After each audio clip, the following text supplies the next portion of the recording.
আমার কাছে মনে হয় এটা দুইটার দিক হতে পারে। এটা হচ্ছে যে টপ অর্ডার ব্যাটসম্যানগুলা আমি খুব কম বয়সে ওদেরকে আমি দেখি যে বাংলাদেশ টিমে অন্তর্ভুক্ত করে ফেলতে।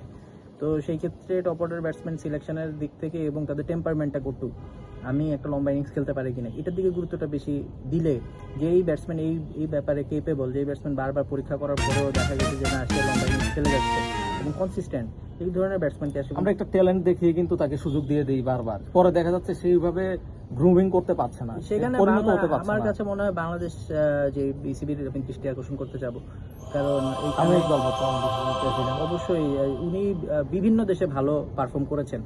তামিম ইকবাল বাংলাদেশের একমাত্র প্রথম দিকের ব্যাটসম্যান যে সব ধরনের বিদেশের মাটিতে হোক যে কোনো মাটিতে হোক উনি দৃষ্টান্তমূলক ভালো ব্যাটিং করেছেন। আমি লর্ডসের কথা বলি, আমি যদি বলি ডারবানে ওনার যে ইনিংসটা, তো তামিম ইকবালের অবশ্যই এটা উনি অবশ্যই একজন অভিজ্ঞ ক্রিকেটার, ওনার জানা উচিত যে বাংলাদেশের যে উইকেটগুলো বাংলাদেশি প্লেয়াররা পাচ্ছে এটা ওয়ার্ল্ড ক্লাস কিনা। যদি ওয়ার্ল্ড ক্লাস উইকেট পায় আমার মনে হয় বাংলাদেশের আমাদের ব্যাটসম্যানের দর্শকরা কমেন্ট করছেন মিরপুরের ধান ক্ষেত বলে, সাবির আহমেদ একটু আগে কমেন্ট করেছেন এবং নওশাদ আরেফিনও কমেন্ট করেছেন মিরপুরের খেতে খেলার থেকে আমাদের পাড়ার চাঁদপুরের মাঠ অনেক ভালো।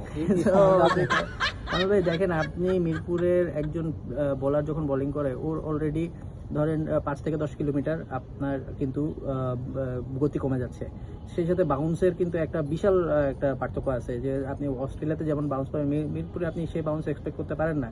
তো আমাদের একটা ব্যাটসম্যানের কিন্তু একটা শট খেলার আগে একটা স্বভাবজাত ব্যাপার হচ্ছে তার ওয়েট করতে হয় যে বলটা স্লো আসবে, তো সে ওয়েট করে অভ্যস্ত।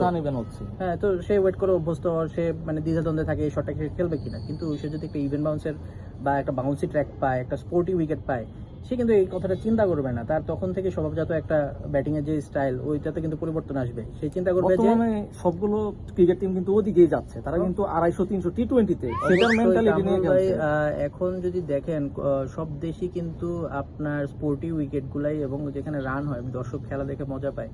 তো আইসিসির ইভেন্টস গুলাতে কিন্তু কখনো আপনি দেখবেন না যে একটা ড্যাম্প উইকেট দিয়ে দিছে, ওটা কিন্তু অবশ্যই এটা আইসিসি পর্যবেক্ষণে একটা স্পোর্টি উইকেটেই কিন্তু খেলাটা হয়। আমরা যদি আইসিসি ইভেন্টস আমরা কেন জিততে পারি না, আমরা কেন ভালো পারফর্ম করতে পারি না, এটা একটা মাত্র কারণই হচ্ছে যে আমাদের ব্যাটসম্যানরা প্রপার উইকেটে অনুশীলন করে অভ্যস্ত হয়নি, ওরা রেডি না। সো ঢাকা থেকে রিজওয়ান ফাহিম কমেন্ট করেছেন মিরপুরের উইকেট কি কখনো স্পোর্ট উইকেট হবে, আদৌ কি 200+ রান টি-20-তে মিরপুর উইকেটটা হবে কিনা তিনি জানতে চেয়েছেন। কিন্তু অবশ্যই হবে। আপনি যদি ধরেন অস্ট্রেলিয়াতে যদি আপনি কিছু দেখেন, অস্ট্রেলিয়াতে কিন্তু ওদের স্টেডিয়ামের মাটি দিয়ে কিন্তু উইকেট করা হয় না, ওরা ডিরেক্ট আপনার পিচ তুলে নিয়ে এসে আপনি এটা কি বাংলাদেশে হবে, হচ্ছে?